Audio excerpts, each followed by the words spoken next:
It's just a few days before the 2026 Munich Security Conference kicks off, and geopolitical tensions are running high, from great power rivalry to conflicts testing global diplomacy. Few understand these dynamics better than Wolfgang Ischinger, former ambassador and longtime MSC chairman. And we speak with him about the very complicated status of transatlantic relations, about what's at stake at MSC this year, and where he still sees room for dialogue in an increasingly divided world. So last year, the statements by the Vice President J.D. Vance caused an outcry that he made on the stage at the Munich Security Conference. Is he coming again this year? No.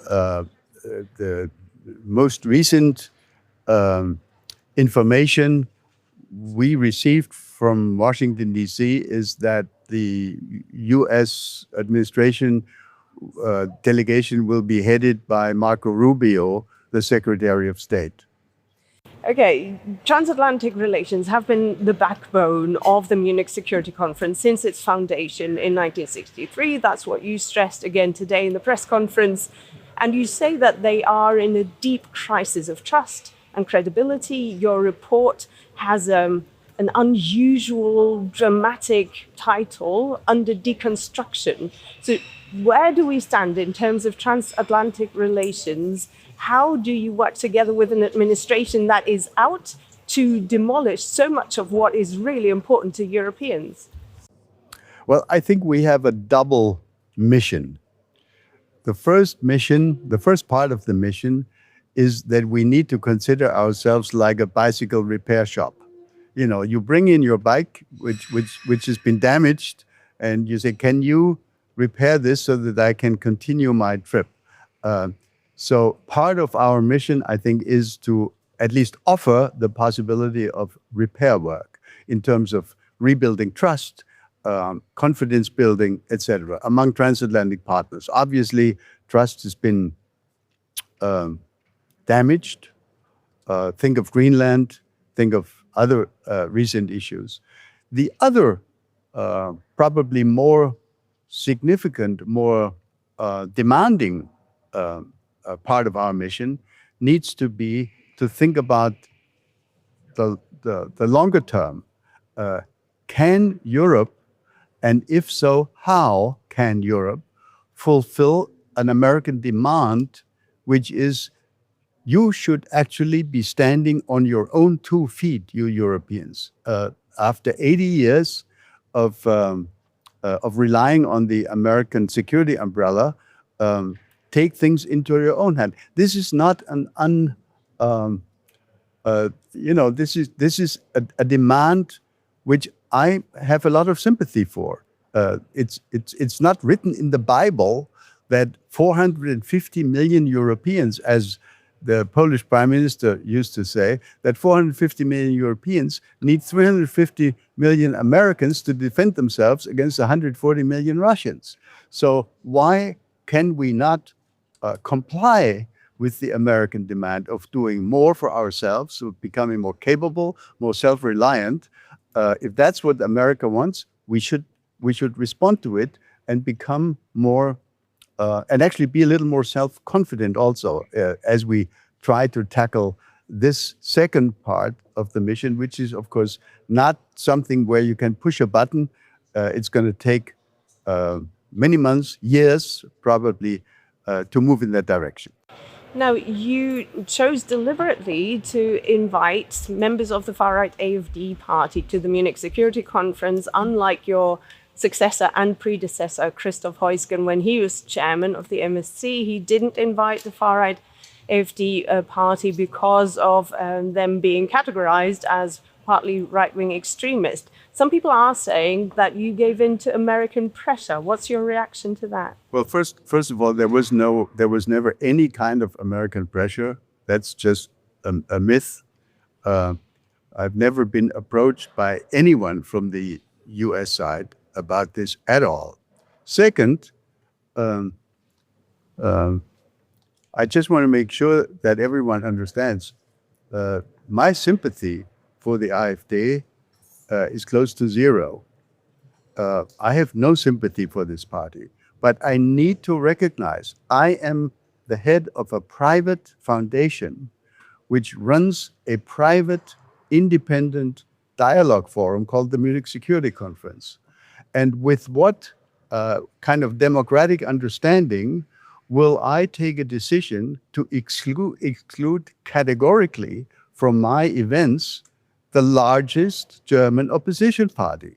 Look, when Christoph Heusgen took a decision 2 years ago not to invite the AfD, there was a concrete reason for that. The AfD had just walked out of a speech by President Zelensky in the German Bundestag, which was really something which made everybody, including myself, very, very angry. But since that moment, we've had elections in this country, and the AfD is now the single largest opposition party. Should I ignore that? They get themselves invited by our head of state. They are sitting in every single committee of the German Bundestag.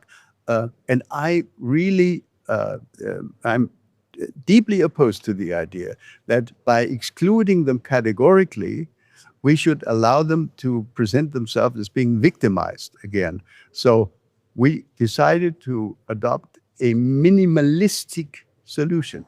There will be no speech by any AfD. There will be no panel position by any AfD member. And out of 1,000 invited participants, these are 3, okay?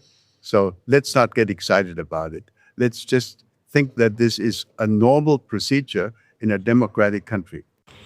I would like to stay with the US for a little longer because, of course, of the tricky relationship that Europe and the US have at the moment. That also goes for a big scandal that is shaking up European capitals at the moment, the Epstein case. Now, the Polish government is actively investigating potential links to the Russian Secret Service. What do you think happened here? Are we talking about Russian forms of warfare when we talk about Jeffrey Epstein? Well, let me start by saying that we have, of course, had and we continue to have hybrid warfare by Russia in all respects against Europe generally and against individual European countries in particular, including in particular because we're the biggest one among the European EU member countries, including in this country. We've had murder, we've had cyber attacks, we have all sorts of hybrid propaganda activities. In other words, no surprise that Russia is looking at all opportunities to tell the Russian side of the story and to influence decision makers and the public in the West. Is there a Russian angle to the Epstein file story? I don't know, but let me put it this way. If it turns out there is, I wouldn't be surprised. Would you call for an investigation by German authorities as well? Well, I don't know what role German authorities would have in that respect. I'm not aware that there is anyone that I know about from the German side involved in any direct or indirect way. If there were, if we had reason to believe that there is a German angle to this, yes, of course, we should investigate. And I'm sure there would be investigations if any state attorney felt that there was something that needed to be uncovered. So far, I haven't had, I've not heard about that at all. But we'll see how the story develops. Now, Poland is a country that is warning very loudly of the Russian threat. And you keep stressing yourself that Russia's war against Ukraine is going into the 5th year now in 2 weeks' time. So you've made an interesting suggestion, essentially, that Germany needs to contribute more to the NATO's frontline states. What should Germany do, in your eyes, to help make these countries feel safer when it comes to the threat from Russia?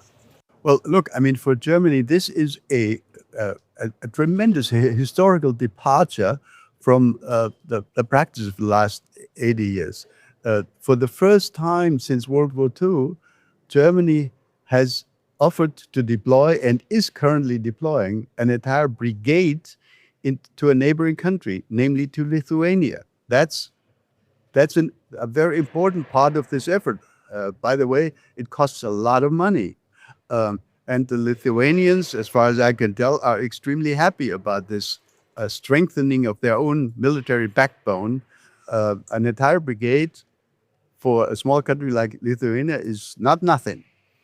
In that spirit, all I am saying is, let's think about how we can contribute to strengthening the frontline countries. Lithuania is one of them, but there is Poland, there's Estonia, there's Latvia, and there are others. There's Finland, etc. Can we contribute to strengthening the frontline countries in just the same way that in the Cold War, my own country was strengthened by American, British, French, Belgian, and other efforts and presence of their soldiers and huge amounts of tanks and airplanes from these countries that helped defend Germany during the Cold War. That's got to be the spirit. We need to understand that our own business is not just to defend the German border, but our own business is to defend the European Union in its entirety. Article 42/7 of the European Union Treaty, establishes a mutual assistance obligation.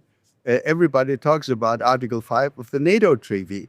The European internal obligation is, in the way it's worded, is even stronger than the NATO obligation. And it's in that spirit that I think it's not an absurd idea to think about how we could conceivably contribute to strengthen the military capabilities of those of our neighbors who are actually directly confronted by the Russian threat along their own borders. Will next year's title of your MSC report be more hopeful, Ambassador? Well, I certainly hope so. As a diplomat, or I should say in my case, as a former diplomat, you've got to be seriously optimistic. You cannot survive in this profession if you don't have the optimism that things can be done. I think Europe can speak with one voice. I hope Europe will speak with one voice. And I hope that our Munich Security Conference this coming weekend will offer an impulse to move in that direction, a direction of capacity building, of strength, and of self-confidence. Ambassador Ischinger, thank you very much. Thank you.